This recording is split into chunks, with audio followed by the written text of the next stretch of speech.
So now I'm really happy and more than honored to introduce you to our moderator for today's webinar, Dr. Recording in progress.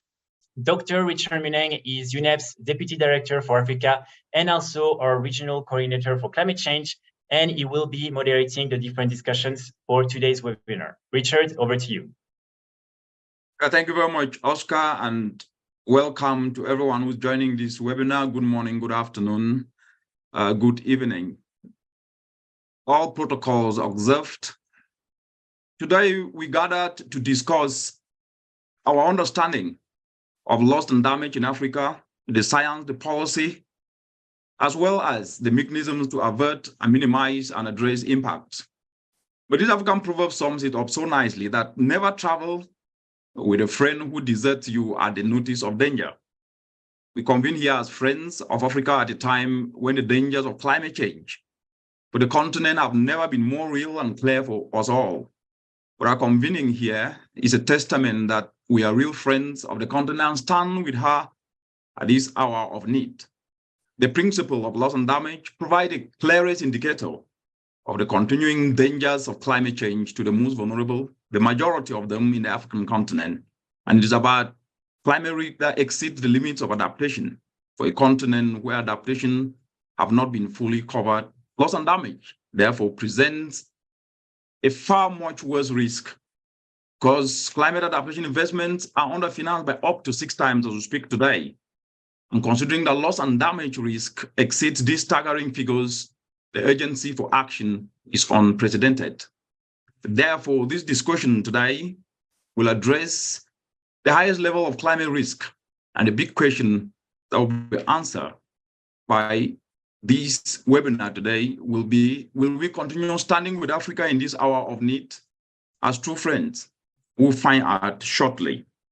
I will then invite Alvin Chandra, the Global Coordinator of Adaptation Policy and Partnerships, UNEP, to give his opening remarks in 3 minutes. Over to you, Alvin. Thank you, Richard. Distinguished participants, panelists, and network partners, colleagues and friends, and with all protocols observed, on behalf of UNEP Global Adaptation Network, I'm delighted to welcome you to the webinar today.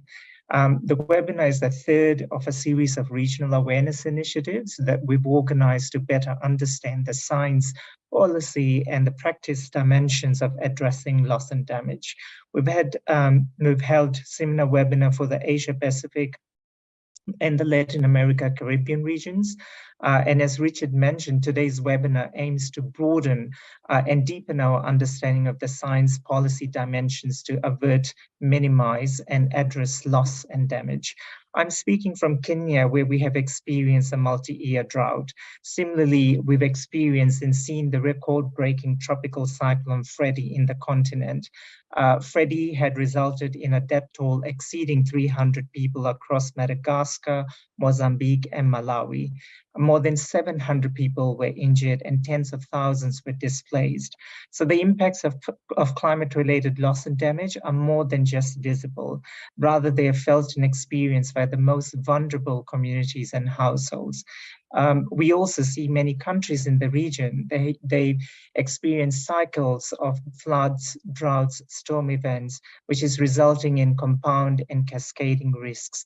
And we also learn from the latest IPCC report that Africa remains one of the most vulnerable regions to the impacts of climate change.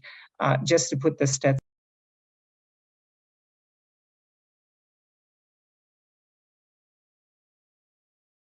as UNEP, the message we are getting is that we need to accelerate investments in mitigation, adaptation, as well as to mobilize assistance to address loss and damage. These can dramatically avert, minimize, and address future loss and damages. It is also crucial to recognize the progress that have been made under the UNFCCC and Paris Agreement, and you'll hear more of this over today's webinar. The Sharm el-Sheikh COP27 outcomes were a breakthrough. Member states collectively agreed to establish a financing mechanism to address loss and damage caused by climate change. And more of this will be talked about in the webinar. Alongside, I do want to stress UNEP's medium-term strategy, direct outcomes, particularly in climate change. These directly contribute to support the countries in the region in many ways. For example, helping the region develop adaptation planning capacity, disseminate and access climate information and early warning system, building awareness on good practices to address climate risks, as well as our efforts to mobilize finance to address current and future risks and impacts. So today's webinar is organized around a series of presentations, and I do welcome your engagement and participation. We hope that this helps to improve an understanding of the needs, priorities of the region so that we together can accelerate climate action. And with these words of welcome, I wish you the best in today's discussion and encourage your participation through the online chat channel. Asante sana. Over to you, Richard. Thank you very much, Alvin, and for putting in perspective and showcasing how the science actually is already manifesting itself through Cyclone Freddy, that of course lives, and also bringing the aspect from COP27, where the loss and damage fund was actually a decision to establish it was crafted. Now then bring in Mr. Richard Sheman, the member of the South African delegation to the UNFCCC and the Africa Group Lead Coordinator on Climate Finance Negotiation. Over to you, Richard, to shed some light in 3 minutes on these aspects. Thank you very much, Richard. And let me first of all thank UNEP for its continued leadership and working with the African region, civil society, African governments and negotiators to bring us here. We look forward to seeing you again in Amsterdam next month, in Addis, and we hope that the ministers will give strong support to the establishment or the further operationalization of the Loss and Damage Fund.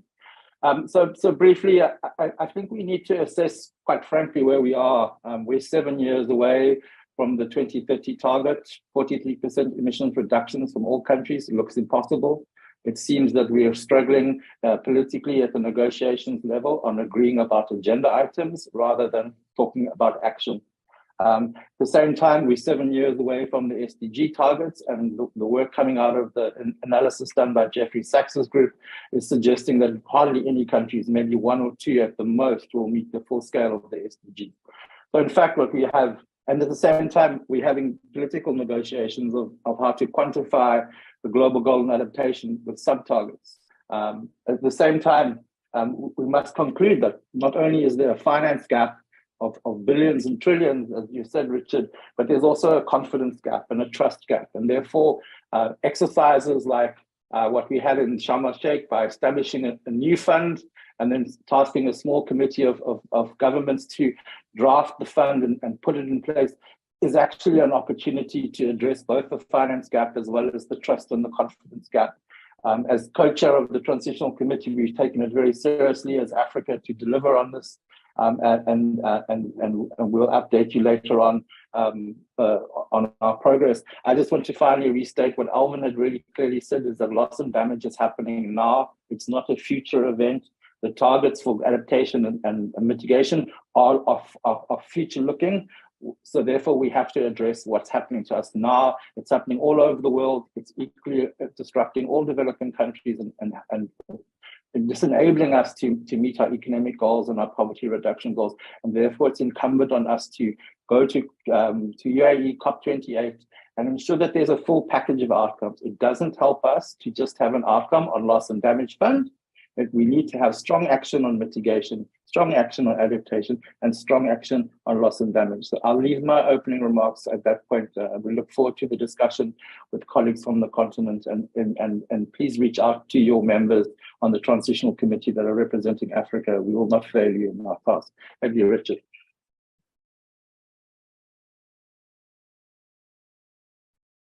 The negotiations addressing the confidence gap as well as the trust gap to be able to address the finance aspects. And Richard highlighted loss and damage is happening now, just as Alvin indicated, using the example of Cyclone Freddy.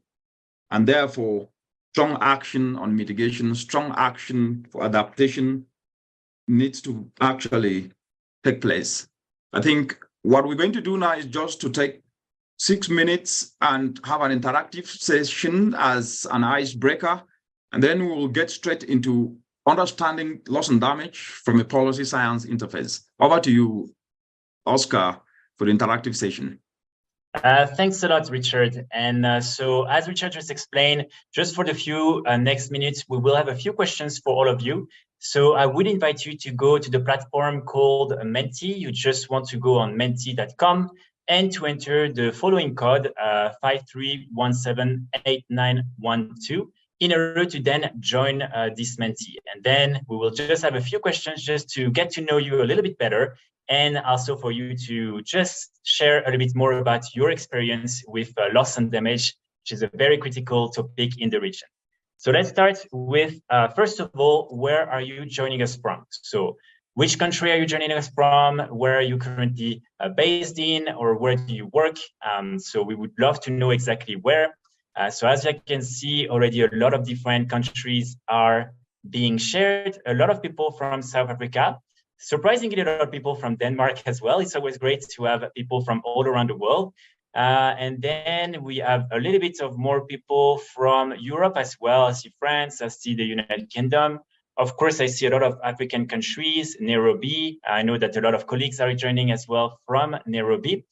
So we have really a good variety. Kenya is, without a surprise, also a big country, as a lot of people are currently based here within UNEP.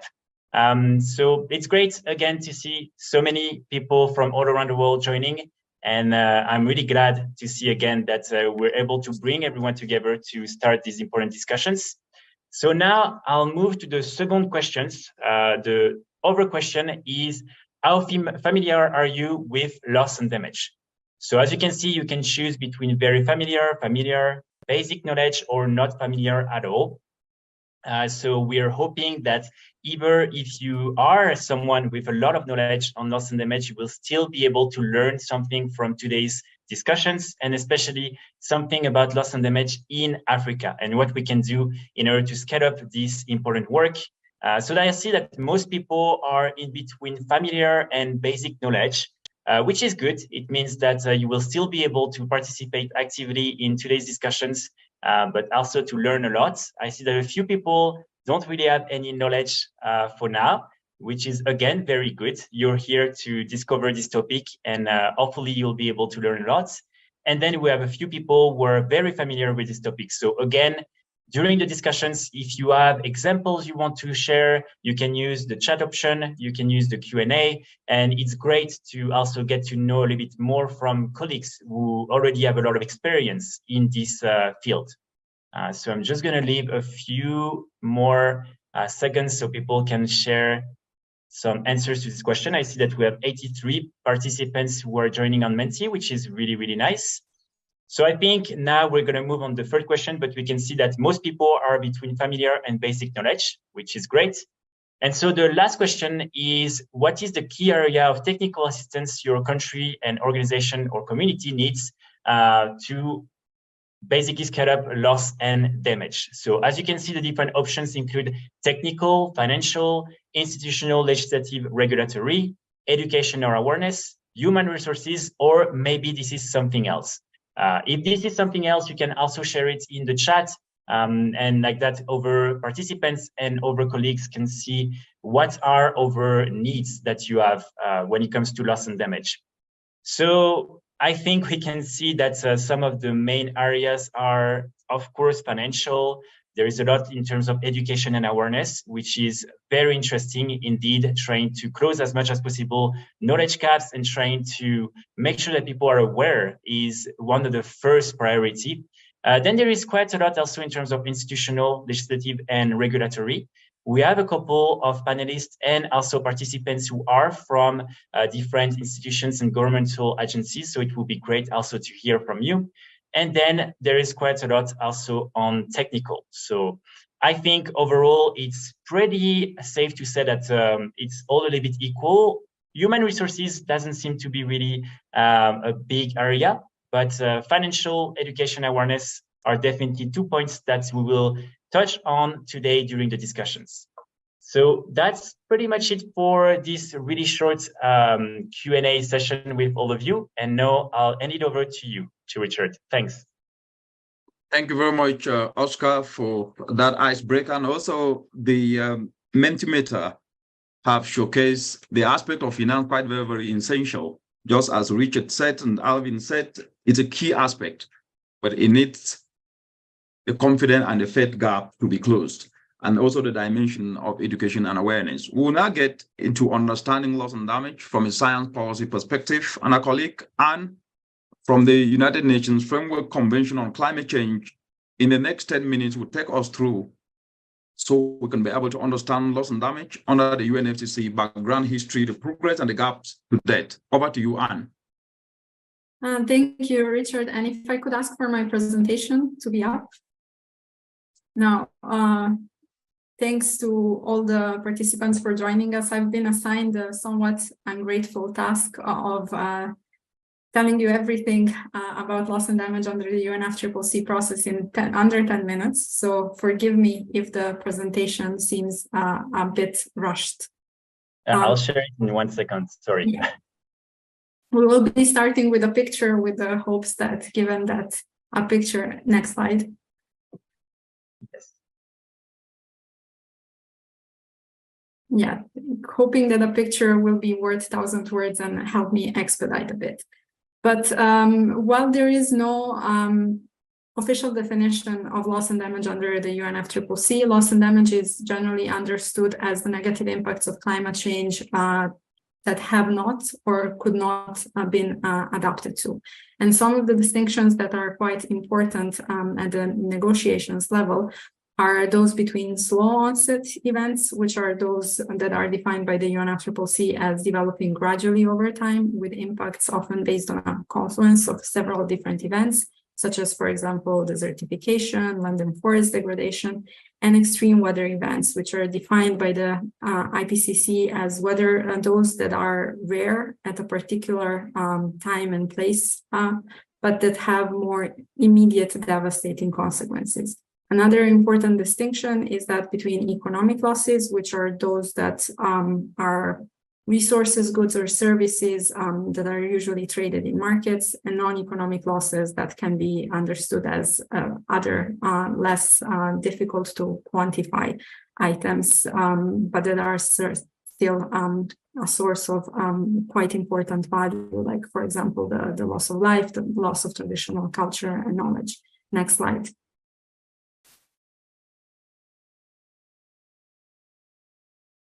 Now here we can see the evolution and the chronology of loss and damage under the UNFCCC process. And while loss and damage has been present in the negotiations even before the convention itself was adopted, it was first part of a negotiated outcome in 2007, with the institutionalization starting really with the establishment of the Warsaw International Mechanism, COP19 in 2013.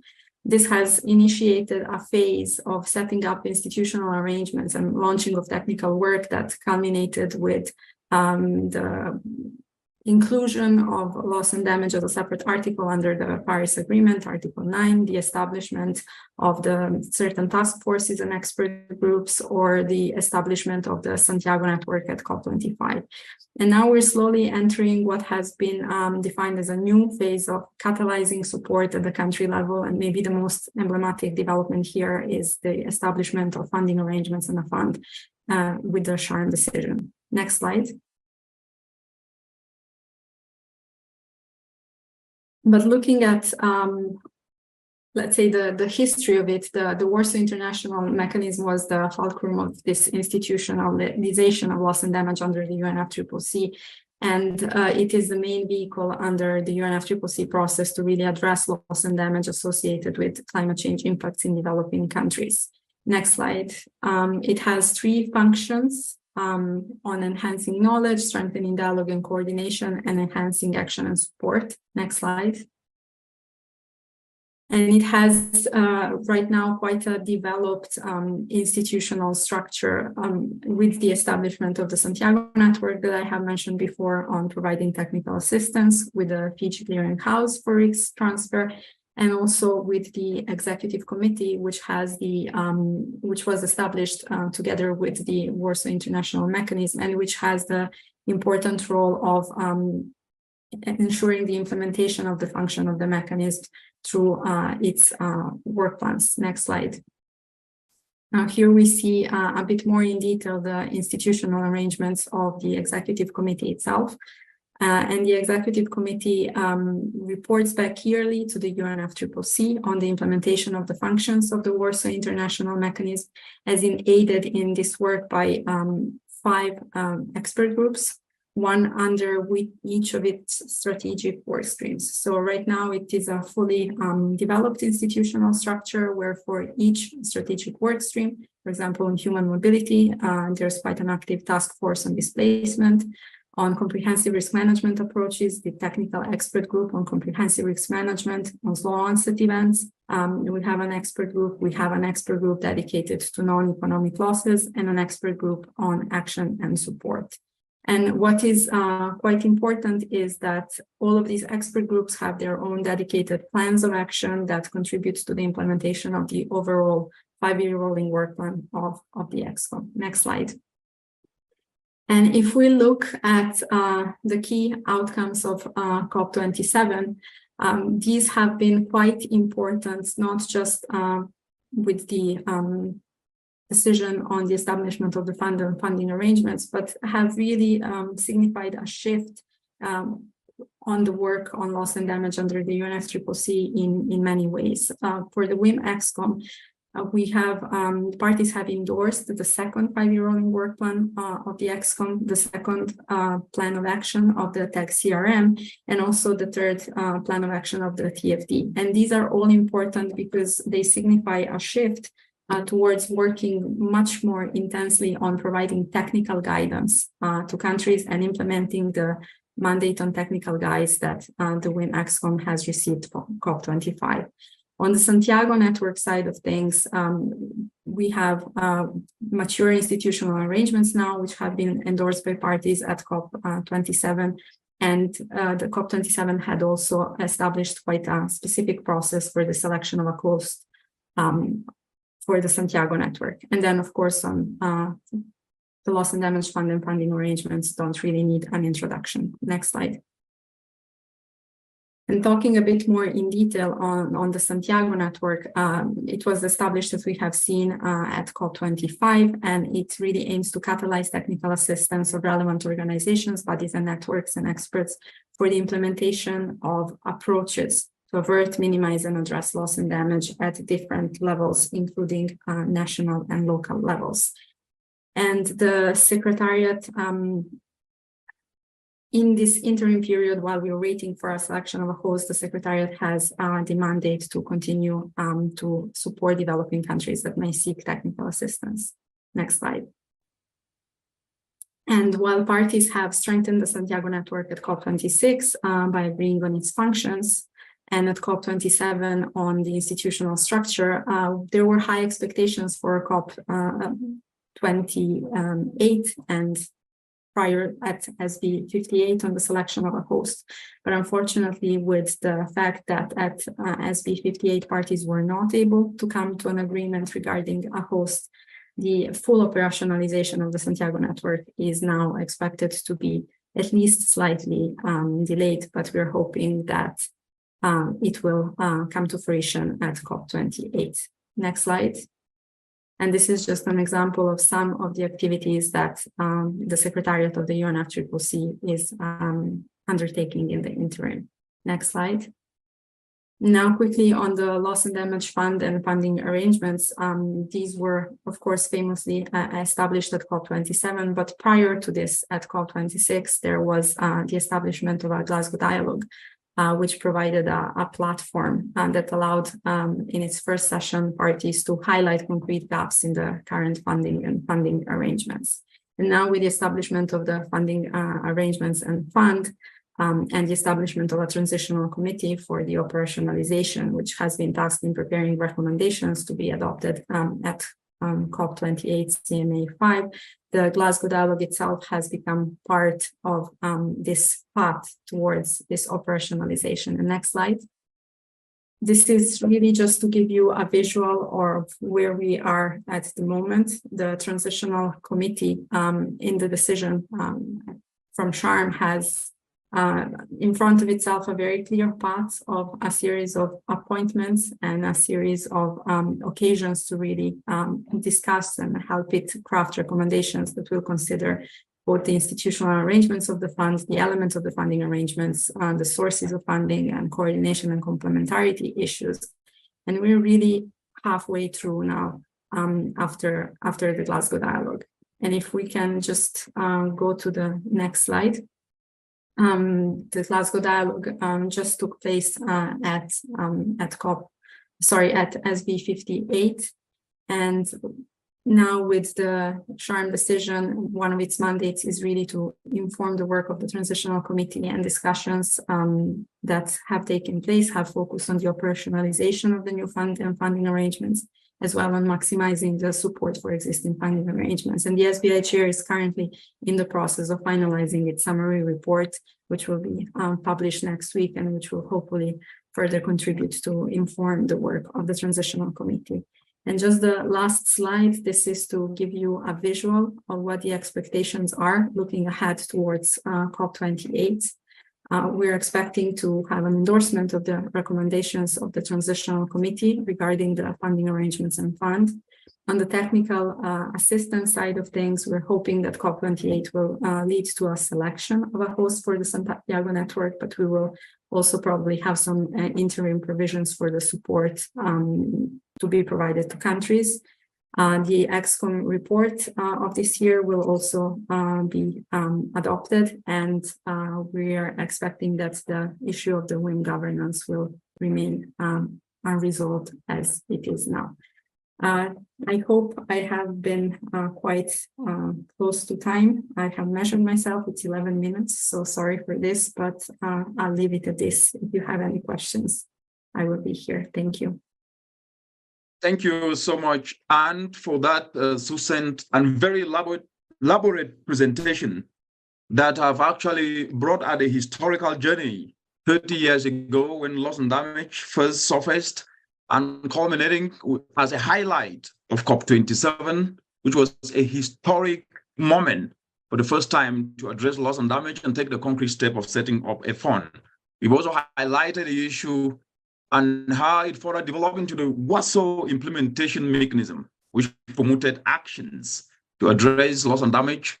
Over 9 years ago, and at COP19, it was included in Article 8 of the Paris Agreement at COP21, and 7 years, that was 7 years ago, and at COP26 in 2021, the implementation of action to address loss and damage was still contested. But there is progress. This then takes me now to the discussion of the Loss and Damage Fund, which my friend Richard Schiman, the co-chair of the Transitional Committee and member of the South African delegation to the UNFCCC Africa Group lead coordinators on climate finance negotiation, will take us through in 10 minutes and give us the understanding of how the establishment and operationalization of this new funding arrangement is happening and what is needed actually to be done and what is expected to happen at COP28.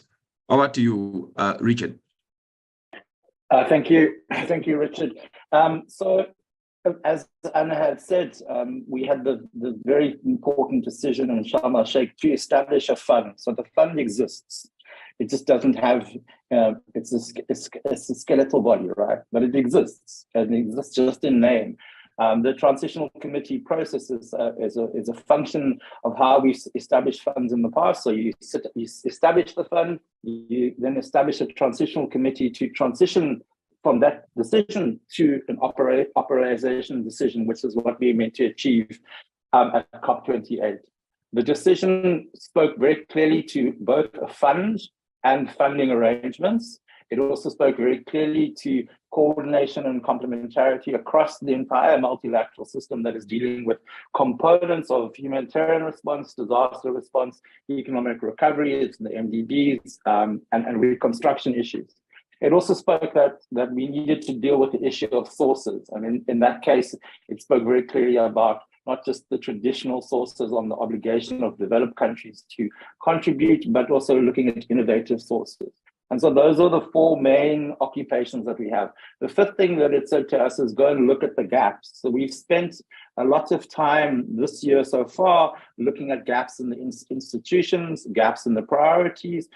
It's unlikely that we're going to resolve anything beyond saying there's a financing gap, there's a delivery gap, and there's an architectural gap, right?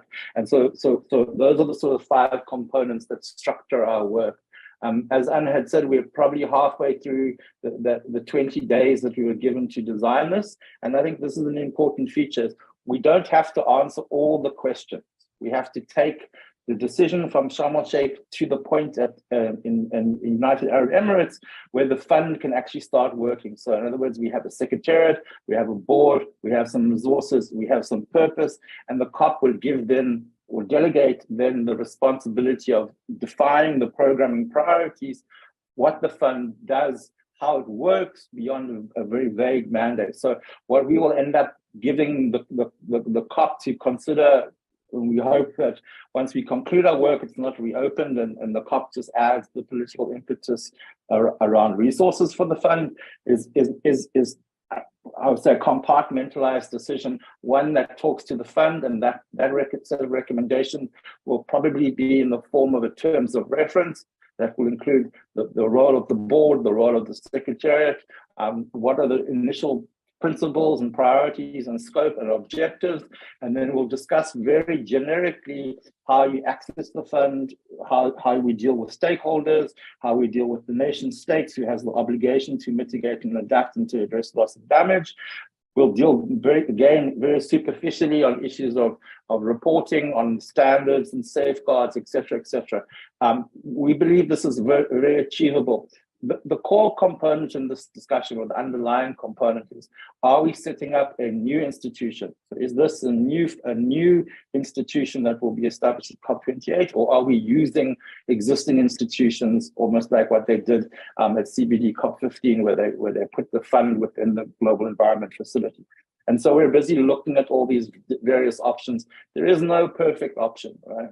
The perfect option is only the one that delivers finance to developing countries in a rapid and easily accessible manner. And so part of this, part is balancing the need for an efficient, responsive, rapid fund versus the other sort of mechanical legal issues that we will get to that we haven't resolved for the other fund.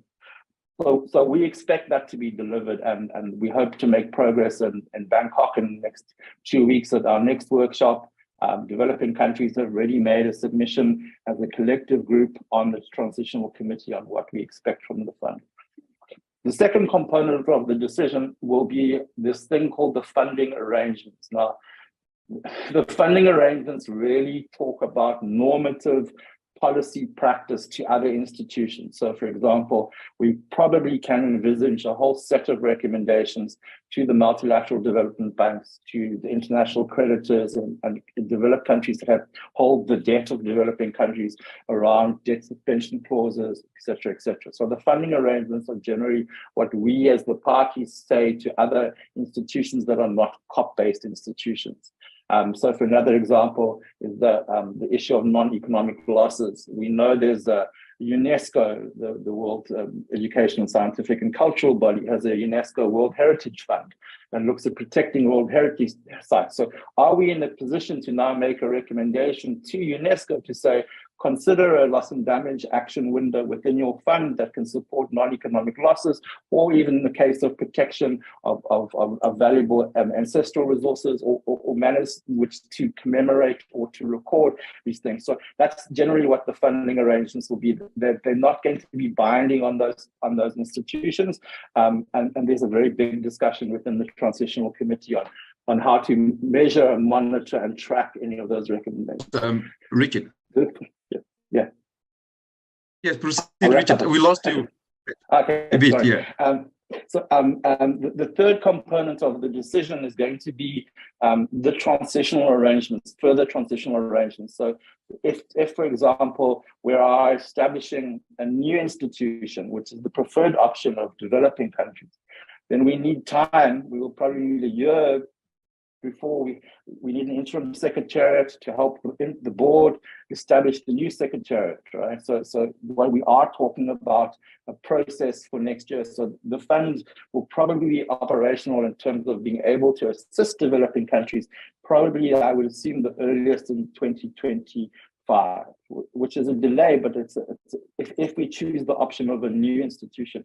If we choose the option of putting it in an existing institution, you're looking at maybe 4 to 5 months, because the decision would be subject to the governing body of that institution, as we had with the CBD.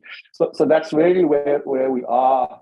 The work is progressing slowly and methodically, but I think it's the right chance, the right scope that we're taking. I think the final thing I want to end on is where we need support from our colleagues in the continent, is really understanding how the fund works directly with local communities or local civil society actors, because the existing funds have failed to do this. Beyond the small grants fund, which is successful, but it's a very small amount, we don't really have a working model. People look at the global fund, HIV, AIDS, TB, and malaria, but they're also concerned about that. Really interested in hearing from the continent as to how you would like to see this fund respond rapidly and efficiently to support local affected communities. And then the last point that's really important, and I had a meeting with some of the colleagues in the Kenyan government that are working on the African Climate Summit, and I made a recommendation that, can we ask President Ruto to stipulate in his letter of invitation to heads of state, they come to Nairobi with money, with pledges for the loss and damage fund, because this is going to be the most crucial aspect. And particularly, we understand the economic context of developed countries, but we need money, and we need even just a little bit of money to get more money. And so this will be a fund that starts off small, evolves over time, and is adaptive to the changing context of climate change. Okay. I'll leave it at that, Richard. We're looking forward to hearing from colleagues on their views. Thank you. Thank you so much, Richard. You've succinctly explained this from when the fund was established at COP27 to the transitional committee looking to operationalize funds, including funding sources that go beyond traditional sources, include innovative sources. And you've highlighted that COP28 is to consider a decision on both the fund operationalization and the organizational structure. And a key question is, will there be a new institution? I think that is really where the rubber hits the road, as you've highlighted, or an existing institution will be leveraged. But most importantly, is that the fund must be accessible to deliver funding to developing countries and especially to communities, and funding arrangements to engage non-institutions to finance loss and damage, including multilateral institutions. But one aspect that you've mentioned that I would like to just use 1 minute just to ask you this question. From lessons learned from GCF, the Adaptation Fund, the operationalization of some of these funds takes about 7 years. But when the news of the creation of the decision to create this loss and damage fund surfaced in Sharm el-Sheikh, there was exuberance and excitement across the world. Do you think that exuberance should dampen, given that from what you've explained, we're looking at 2025, but loss and damage is happening now? So either of the options that we look at have pros and cons, right? And so this is now going to be a trade-off of whether we want a fund that's starting now in 2024, or whether we're prepared to go a little bit slow, not too slowly, and make sure that it has money by 2025. And this is where the choice is do we want, are we going to be serviced by the GEF operating as the loss and damage fund? I don't think so. Will the GCF be able to do it? I don't think so. Will the World Bank be able to do it? It could do that, but then you're going into, you're simply having to go now from a COP decision to a World Bank board decision, and that takes time. I think the real questions that we've learned is we don't have to start from scratch. We're not reinventing the wheel. What we have to do is find a new way of delivering money to finance investments, whatever it is, to impacted communities as it's happening. So they're dealing with the relief, the rehabilitation, the recovery, and the rebuilding. It's really important. But again, as I said, if you don't resolve the mitigation gap and the adaptation gap, you're making our job much harder. So in the absence of political will, we are talking about a fund that needs to be set up from scratch because of the enormity of the task. So I'm not dampened, but I'm pretty sure that the communities that are affected will probably disagree with me. They want value now, and so we have to make that choice of what we do next. Thank you. Wonderful. Thank you so much, Richard. That beautifully takes us to the panel discussion, where we're going to actually be looking at the gaps in finance for addressing this loss and damage and how these can be addressed by new funding structures, which you've beautifully articulated. But you did mention something, Richard, which now takes us to this panel discussion on the trust and confidence gap, which will then take this down to a panel. And a panelist, we have eminent panelists, people in their own right that are going to contribute ideas that will help us understand how we can avert, minimize, and address loss and damage. We have Mr. Mark, we have Samuel, we have Dr. Lufonso, we have Malvin, and we have Madame Adama. But without much ado, we've all heard from the presentation, the opening remarks, and to the transitional committee that is in place to be able to formulate and come up with recommendations of what is needed to constitute and put in place the loss and damage, as Richard have beautifully said. But what we saw from the multimeter, the Zoom poll, one of the highest scores was on finance. I would like to start off in this panel discussion with Dr. Olufonso. On Thursday, 29th June, last week, you published an article in the Business Daily Africa. Title is Climate Financing in Africa Adequate and Effective?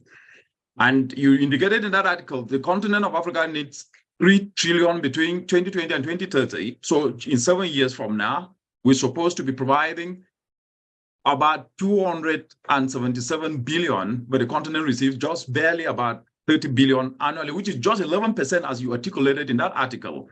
And you concluded the article with very powerful 2 words, scale and speed. From what you've heard, and Richard did indicate that we must be able to channel financing to the communities that are already suffering loss and damage. Can you explain briefly what you mean by scale and speed in this context? Thank you, Richard. A very good afternoon to everyone. And this has been an interesting conversation. And thank you to organizers for inviting me. I think in the interest of time, we need to understand that we are talking about a continent today that is dealing with the crisis of climate change at an unprecedented level. And let me put that in a context, into a very useful context. I live in Kenya, and I saw that in the Menti, a lot of people are from Kenya. If you notice in the last 10 years, every last drought was the worst drought in the history of droughts. So the one 2 years ago was drought. The one 2 years before then was the worst drought in the history of drought. So what is happening? We're dealing with a frequency of high severity and highly severe crisis. So you're dealing with, the depth of crisis that is overwhelming many countries. And look, Kenya is not a very, very poor country. Absolutely not. It's a middle-income country, but yet it's still severely impacted by this crisis. And when you compare that to other regions that are much poorer, it's different. So adaptation in that context become a policy priority as well as an operational priority for a lot of the African countries. We've seen this in their NDCs, we've seen this in their NABs. But then there's a huge challenge when it comes to finance, because the scale of response that we have to invest in must match the scale of crisis that we're dealing with. And when you look at the finance flows, unfortunately, it's not that. So what I meant in the conclusion of that article was we need to do big things within a short period of time. and I think it's very important. We have the intention of doing big things, but unfortunately, we don't have a long time to do them. We need to do big things within a short period of time. And those big things require that we aggregate new strategic partnership with new financial instruments beyond grants and concessional loans into new instrument innovations and bring that to an investment plan, something that is able to crowd in the required partners, not just public sector, but private sector as well, and as well as local communities. And unfortunately, and I want to close with this, unfortunately, most adaptation projects in Africa are actually experiencing the lowest disbursement rates. So even for the money that we have received, we're complaining that it's not enough because adequacy and effectiveness of climate finance are quite linked together. So even for the money that you have received, we're not doing well to be able to deploy them on the ground and to make sure that they trickle down. And that is a challenge. And I think when we get to loss and damage, we must be able to look back and see what has our experience been in adaptation, in mitigation, and finance, and be able to see how do we do things differently going forward. Thank you. Yeah, thank you very much, Doc, for that. And I like the aspect you mentioned that the scale of response must match the scale of need. And when you look across the continent, as you've rightly painted the picture using Kenya, the continent is an informal continent, meaning that most of the people, about 80% are in the informal sector. They do not have bank accounts. They actually survive from hand to mouth, as they say. If the amount of money that is needed, using your words, scale matching the need, rapidness matching need, how will this money reach these communities? What would you say, very briefly? Thank you. Sometimes our response must not necessarily be putting money into people's account. Mm-hmm. But if we can provide what people spend money on, then we will still be solving the problem. In some local communities in rural part of Africa, families, households are spending up to 40% of household income on water. So if you're able to provide that water, and even if they are just spending 10% of their income instead of 40%, you don't have to put that 30% saving in their account, but you're providing the resources that they would have spent money on. So that's one way of solving the problem. But nevertheless, there is a need and value for us to be very inclusive financially and to be able to create assets.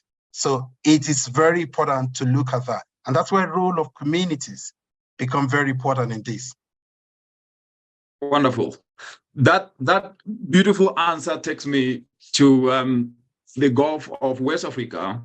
Guinea is an extremely vulnerable country, Madam Adama, and I would like to hear from you the loss and damage impacts that you're already seeing in Guinea and the urgent immediate needs of rural communities in your country and how this is being addressed. Briefly, over to you, Madam Adama. Merci, M. Richard. Je tiens à remercier le public pour ces échanges d'expériences. La République de Guinée est l'un des pays placés en première ligne des conséquences du réchauffement climatique, sans en être responsable. En Guinée, les pertes et dommages font référence après évaluation aux dégâts liés aux effets du changement climatique, tels que les inondations, les vents violents, les graves sécheresses occasionnant les feux de brousse, qui engendrent des pertes en vies humaines,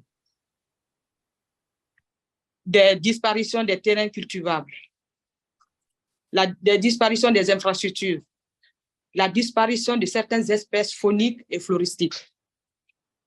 Plus les impacts s'intensifient, plus le pays se retrouve financièrement dépassé et parfois contraint de demander une assistance financière et matérielle.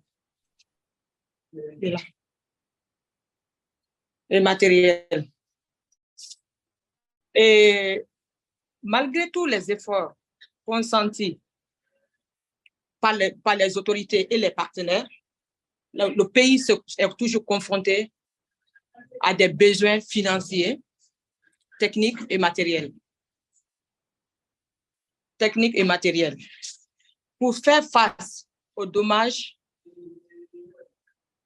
causés par le changement climatique.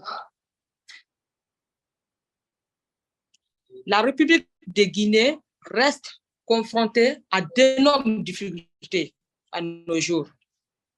Parce que, en cas de dommages, en cas d'inondation, nous n'avons pas de moyens suffisants pour pouvoir faire face aux besoins de nos populations vulnérables.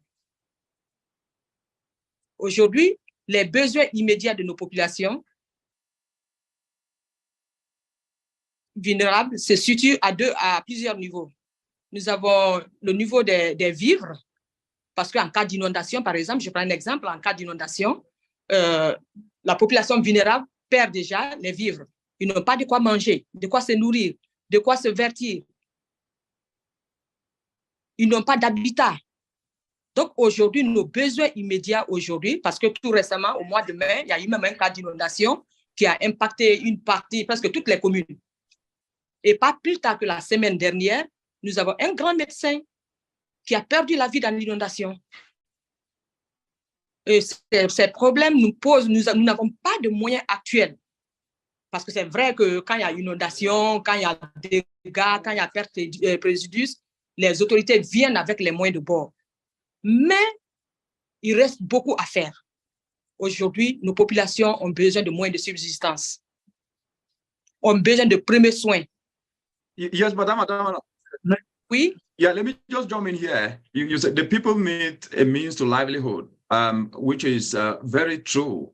But when you look at Guinea, the fishery sector contributes up to about 3.7% of Guinea's GDP, employing about 200,000 people.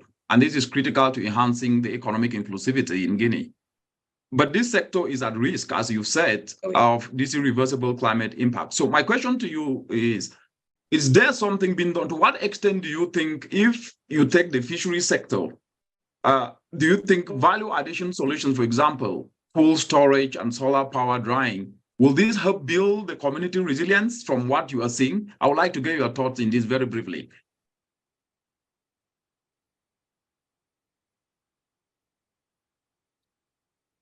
Oui, cela va beaucoup contribuer à la résilience parce que ça va les permettre à éviter les lieux d'accident.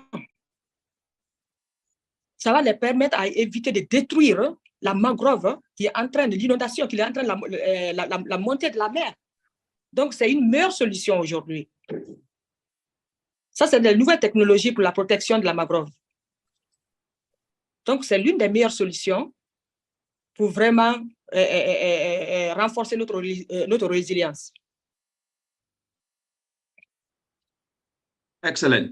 Excellent. Thank you very much, Madam Adama, for that wonderful intervention and also putting in perspective the risk that Benin is already having and feeling. I would now like to go to Mr. Marvin. You work with Africa Risk Climate Capacity. And what we know across the continent from the data that we have is that Africa aggregate insurance penetration rate is estimated at 2.78% in 1 year, which is well below the global average of about 7.23%. And you've heard from Madam Adama, Guinea is already facing loss and damage. You heard from Dr. Olufonso, who talked about scale matching the need that is happening in the continent. What can be done by African countries to have increased accessibility to insurance? I would like to get your thoughts on this. Thanks very much, Richard. And I don't have time, so I'll skip all the niceties and go straight to the point. So, yes, you're quite right. The protection gap, as they call it, is 97%. So that basically means that, you know, for all the economic losses that are associated with climate events, only 3% are covered. There's downstream impact in terms of so the initial impact on lives and livelihoods, I think, has already been discussed. But there's also downstream impacts for governments in terms of lost revenue, taxes, and also the wiping away, of development gains. So this is a big problem. But I think the other bigger problem that we have is what I call a risk management gap. So if you speak to most of the countries on the continent, do they have an embedded risk management system that speaks to how they manage the various risks that the population face, and do they have plans to address those risks? So that's really a key problem, because even if you get funding, but if you haven't arranged your framework within the country to assess the risk and respond to the risk, then even if you get the funding, my hypothesis is that you will not be efficient in dealing with the various risks. So we need to establish risk management within the governments as a priority. Then that enables us to deal with the risks. And I also wish that Mark New had spoken first before me, but I'm sure you also hear and you've heard already from other colleagues that the risks are increasing. So what used to be a 1 in 50-year event is now becoming maybe a 1 in 10-year event, or even worse. So what that means is that the cost of insurance is going to be much higher, and in some cases it's not going to be feasible to insure the events that we used to associate as catastrophic, because it just doesn't make sense. So what that means is that we need more funding now to be allocated to contingency funds or reserves that deal with the more frequent events. The only problem is that those more frequent events are now of a huge magnitude, and this is because of climate change. And the other issue that we've also got is that when you look at the population growth that's focused for the continent, at least 8 to 10 countries are going to experience a doubling in their population to 2050. So what that means is that the exposure is going to increase. The hazards, as we know from climate change, we know that floods, droughts are going to increase in severity.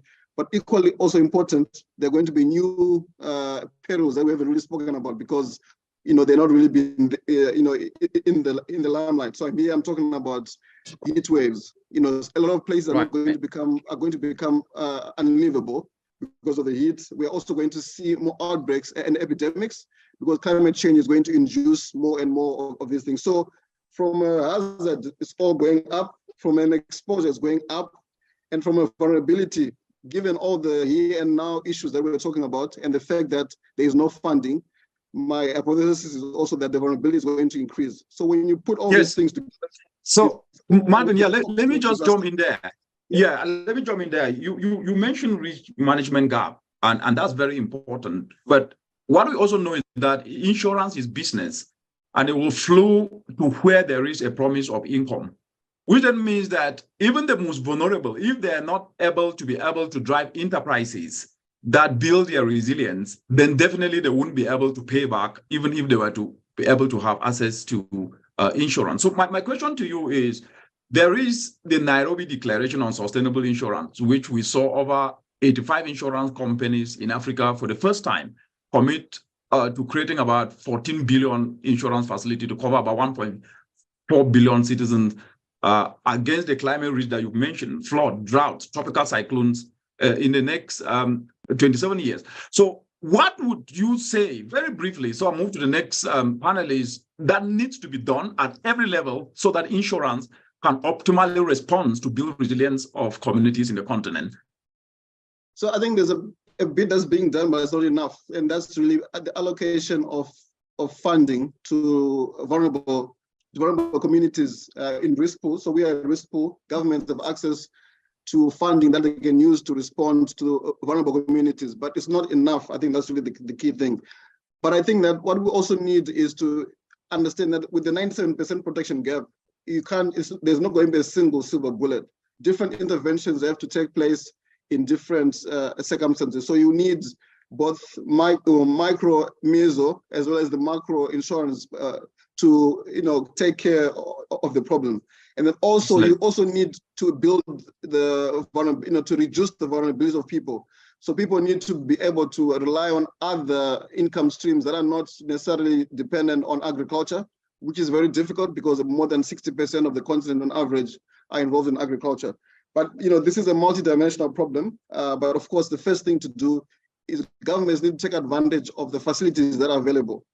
especially with risk pools, because there is a lot of money that's not really being used in terms of premium financing.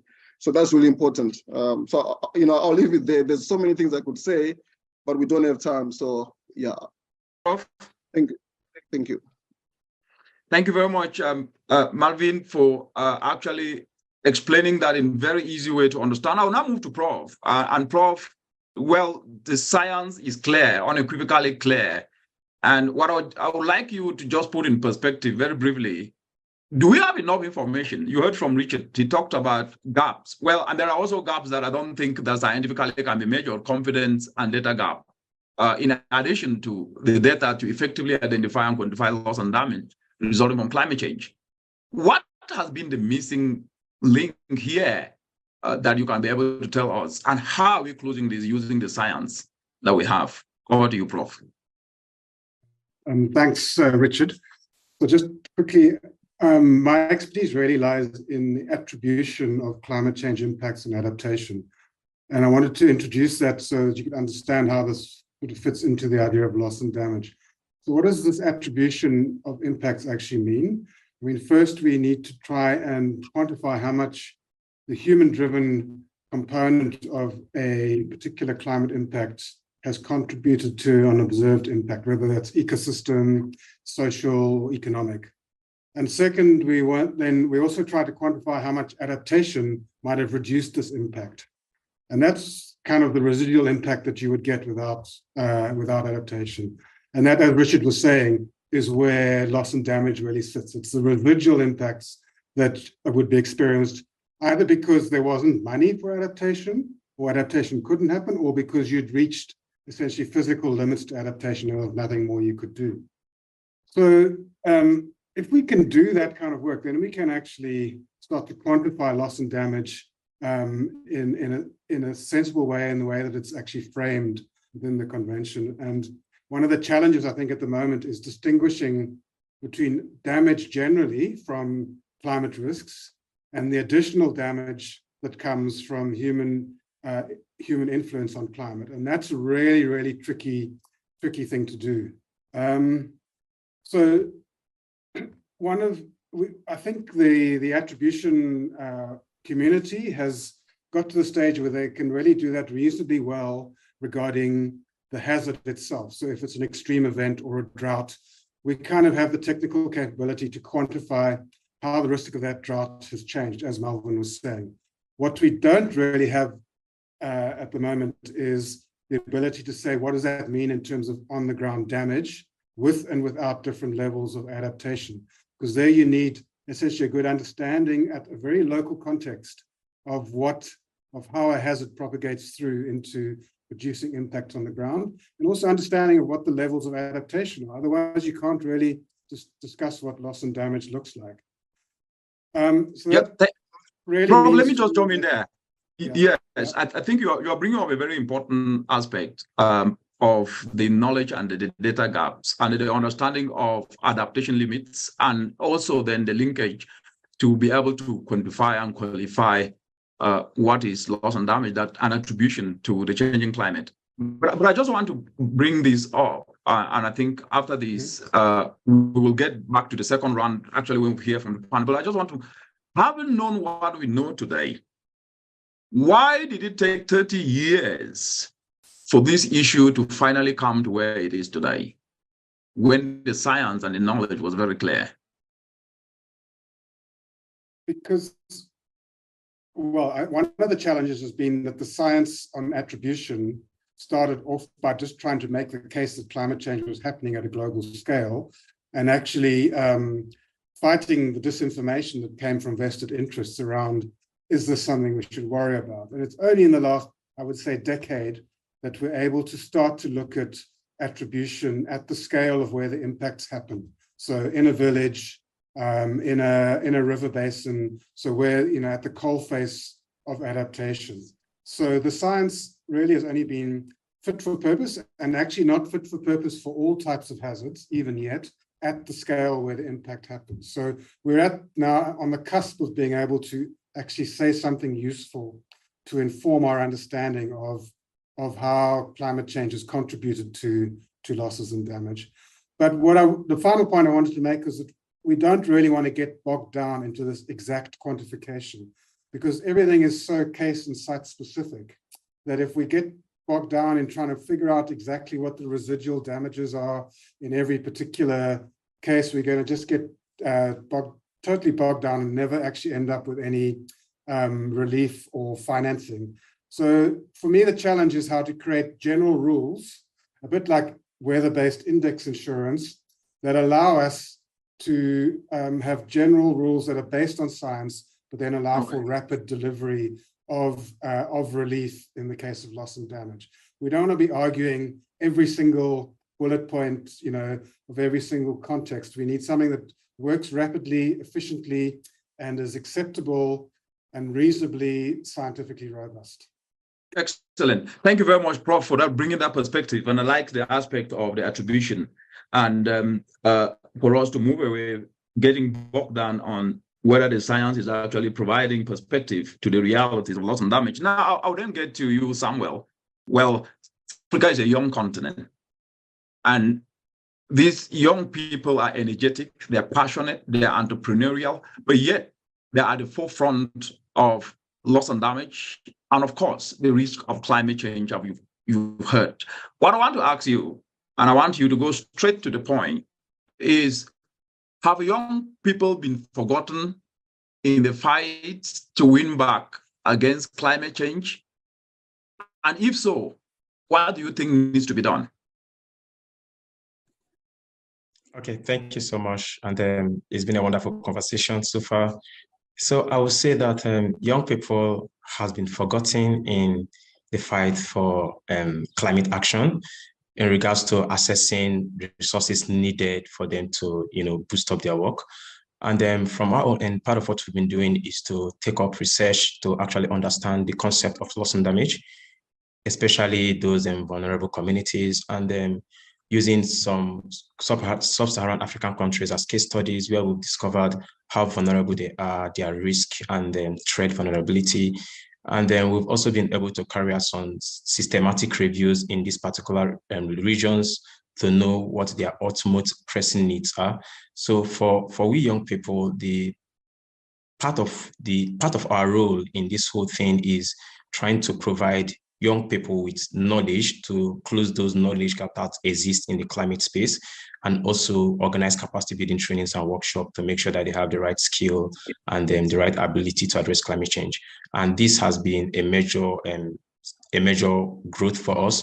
And what we are also looking at in the loss and damage is closing the funding, the gapping limitations that exist in the loss and damage fund, because we've seen situations where the GCF fund, the adaptation fund, part of this fund that may, like the GCF, which we know, according to the report by International World Institute, cited that about 24% of the GCF funds covered loss and damage, but not explicitly. So part of what we as young people are trying to do is to make sure that the loss and damage fund, which we know should be a separate fund, should have a bottom-down approach, where people can be able to have access to this fund directly in local communities, and then without restricting access, without giving them heads up, without giving them barriers. Yes, Samuel, that's a very good point you're bringing up, and your starting point was that yes, young people have been forgotten, and you have also indicated there is already work that you young people across the continent, including yourself and your organization, are doing. So I want to ask this: the point that you are bringing now, getting to the communities to be able to engage communities, young people, the informal sector. So my question to you is, are these young people prepared? Are their skills being retold? Because even if they have access to finance, do they have the requisite skills? And if not, what are you guys doing to be able to ensure that their risk can be reduced, but at the same time, they have the right skills if they were to get access to finances? Very briefly. Okay, so I would say young people are prepared, because if you look at most of the initiatives that are being pioneered right now in addressing climate change issues, especially for vulnerable communities, they have been pioneered and projected by young people in these different communities. And also, if you look at most of the research that have been taken up, is also being handled and headed by young people. So they are well prepared. And part of also what we are doing beyond preparation is also to equip them with the necessary skills needed to move ahead. At times, there could be limitations in the areas of assessing data, assessing information, and apart from that, assessing mentorship support for them to be able to move on. So this is what we are doing from our end. And as young people all over the world, we are already seeing the leadership of young people in addressing climate change issues, looking at locally led adaptation measures to boost local community adaptation capacity.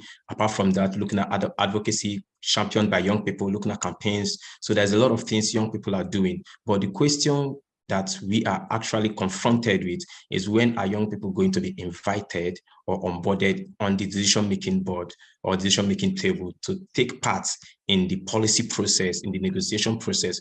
Because at the end of the day, when young people pioneer lots of this initiative, they are always forgotten. They are always at the background, and when the fund comes, it doesn't even flow down. So it's at the peripheral level. And that is what we as young people, we are trying to make sure it doesn't repeat itself, especially with the loss and damage fund. Thank you.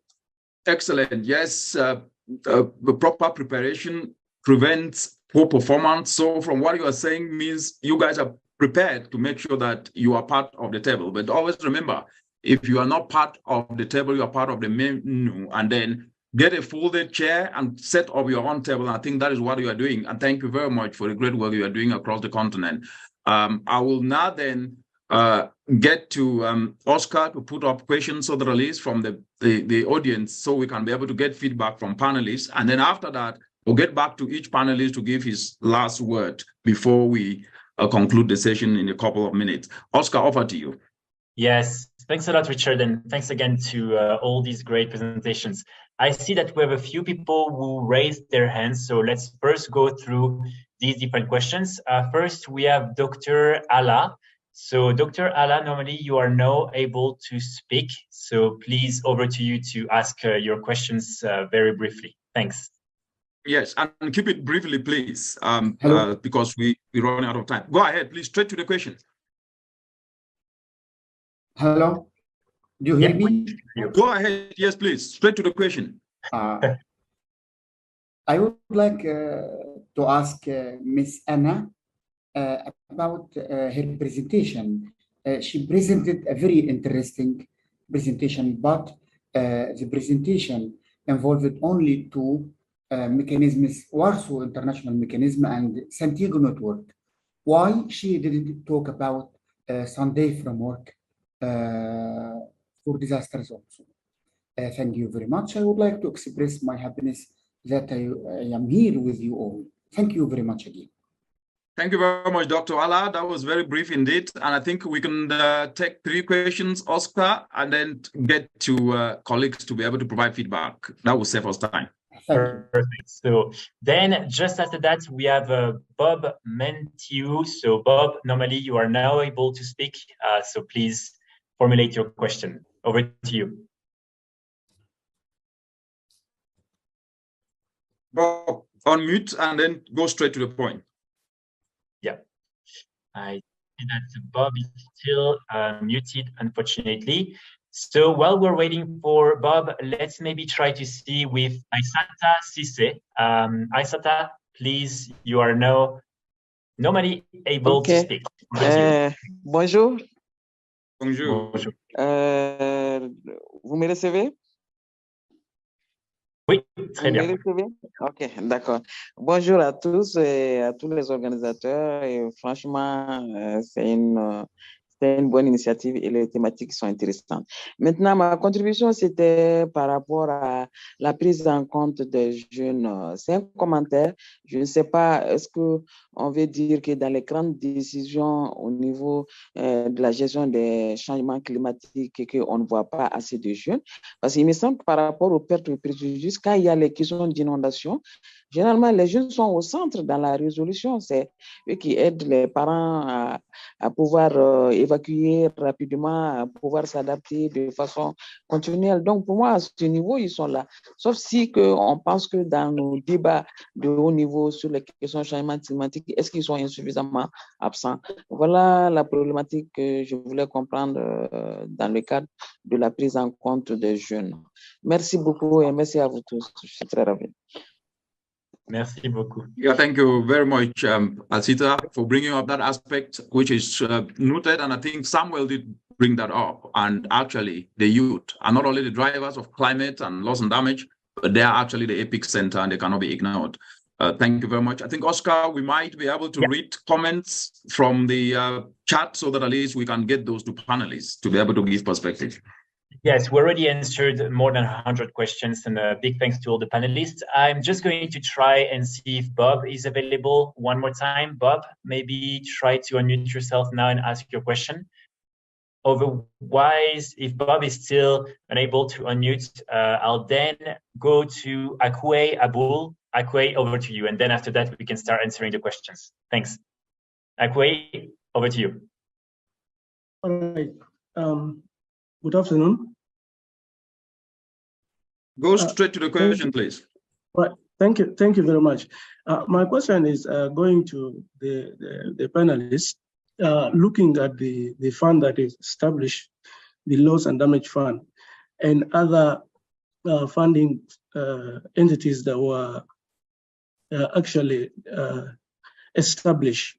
How sure are we that it will not fall under the socio-political dimension of climate change that is happening between the global south and north, on them seeing that any fund that is established for adaptation actually favors only the global south. So how are they going to ensure that this particular fund will be able to benefit or the essence of the establishment? Over to you. Thank you.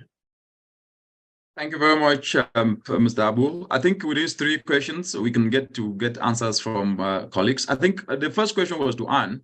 Anne, if you can intervene, the question from Dr. Allah to answer his question. So with the very limited time and being that I come from the UNFCCC Secretariat, I have focused my presentation only on the developments under the UNFCCC. So of course, a lot of things that are very relevant to loss and damage, like disaster risk reduction, have been partially left out.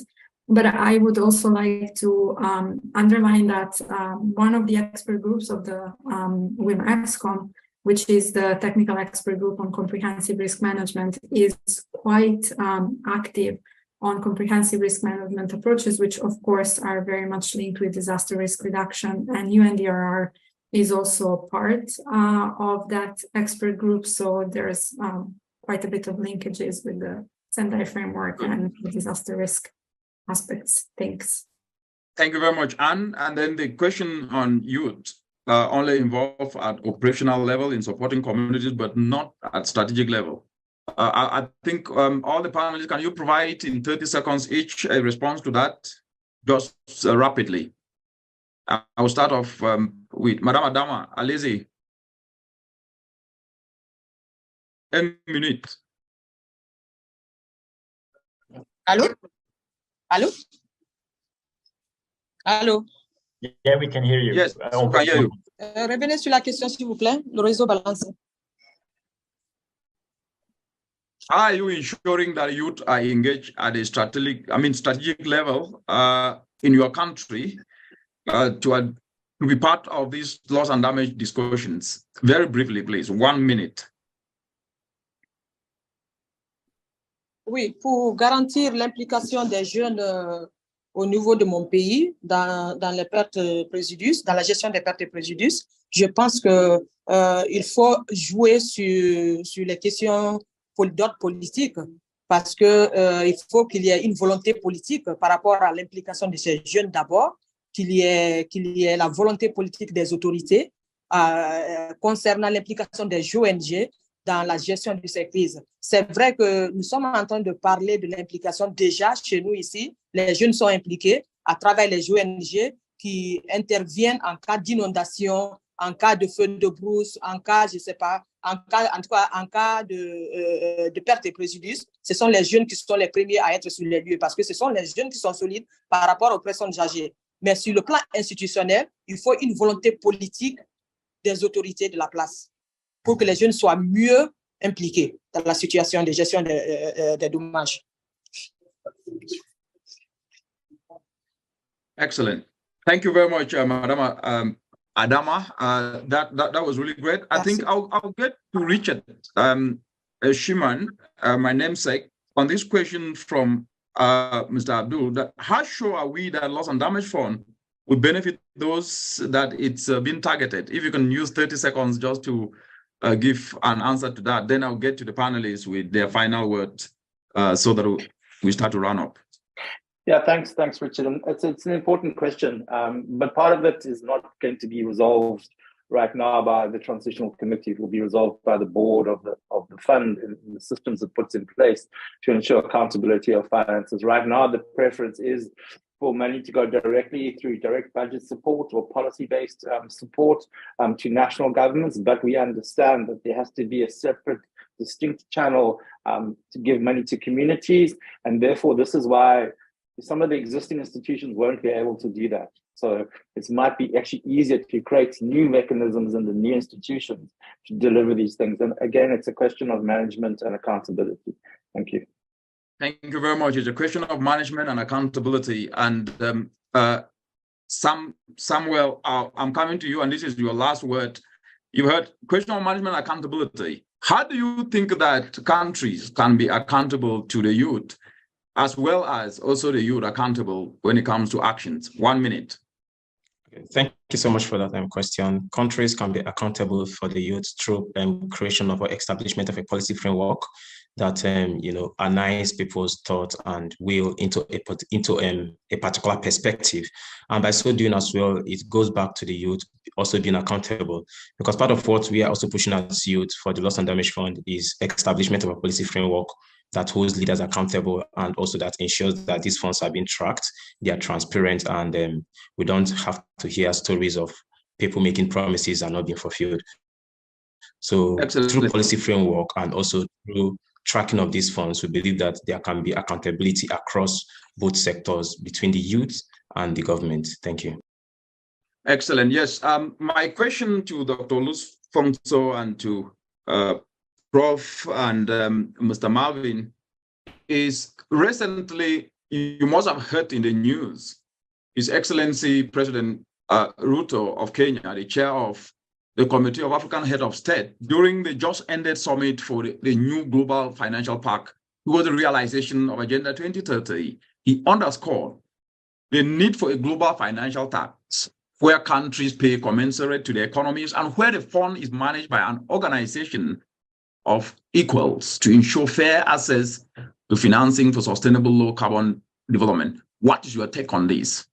1 minute. All right, thank you. I'll go first. Thank you very much, Richard.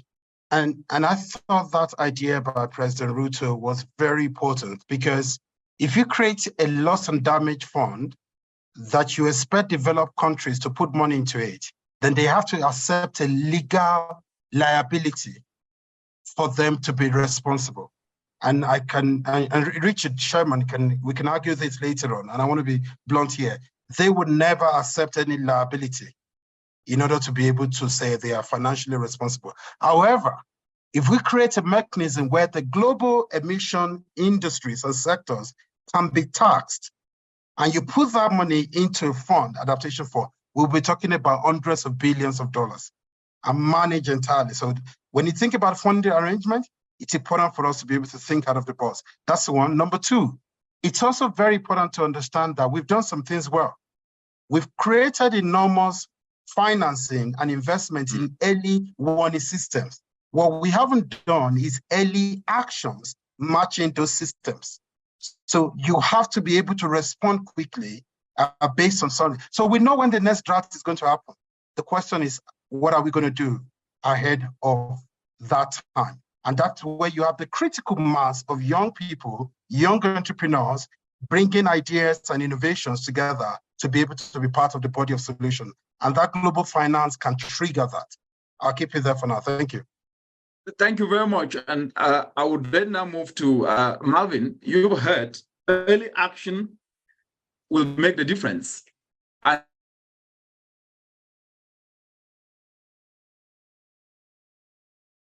Sorry, is it just me or we lost Richard? Yes, I think Richard, you froze. Okay. One for me as well. Yeah. Let's see if Richard is coming back soon. I'm sure you got his question. Please, all right, Richard, you're back on. Richard, yes, sorry, I think I was saying, Marvin, what's your take on what the president said? And given that you've heard from Dr. Lufonso, he said early action is what is missing, given the scale of the crisis. I think it's a combination of early action funding as well as accountability, because and for me, and that's why I always talk about the risk management gap, because governments, are, in my own view, are not doing enough to embed disaster risk management as part of their responsibilities, and they're not accountable. So, you know, people cannot be, you know, I know there's a funding gap, but we need accountability first. And then that proposal by President Ruto is very useful, because it will enable a smooth transfer and flow of funds to address, you know, the current financing gap. So yes, but I think those two are very important, you know, in terms of, you know, the accountability, the flow of funds, you know, those are useful precedents. Thank you. Yeah, thank you very much. Prof, do you agree with that? Briefly.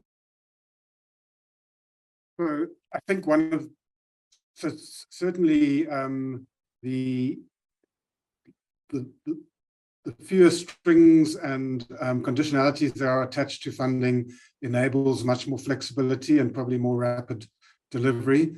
But I also think it's almost artificial to separate out adaptation funding and loss and damage funding, because the two are kind of flip sides of the same coin.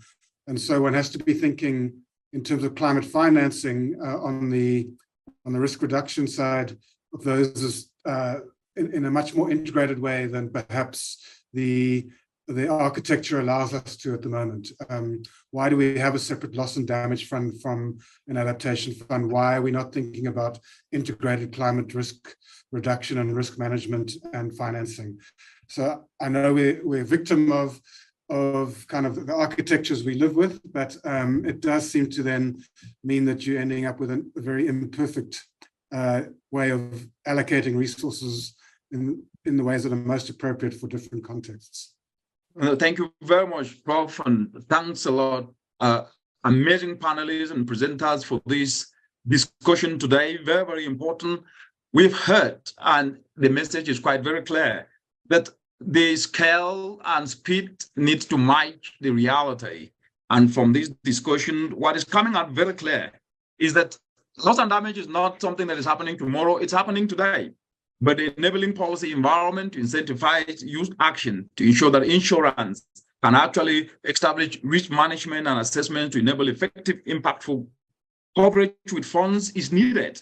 Hazards and exposure and vulnerability that is increasing means that insurance needs to flow where there is promise of incomes. And this is quite very, very important.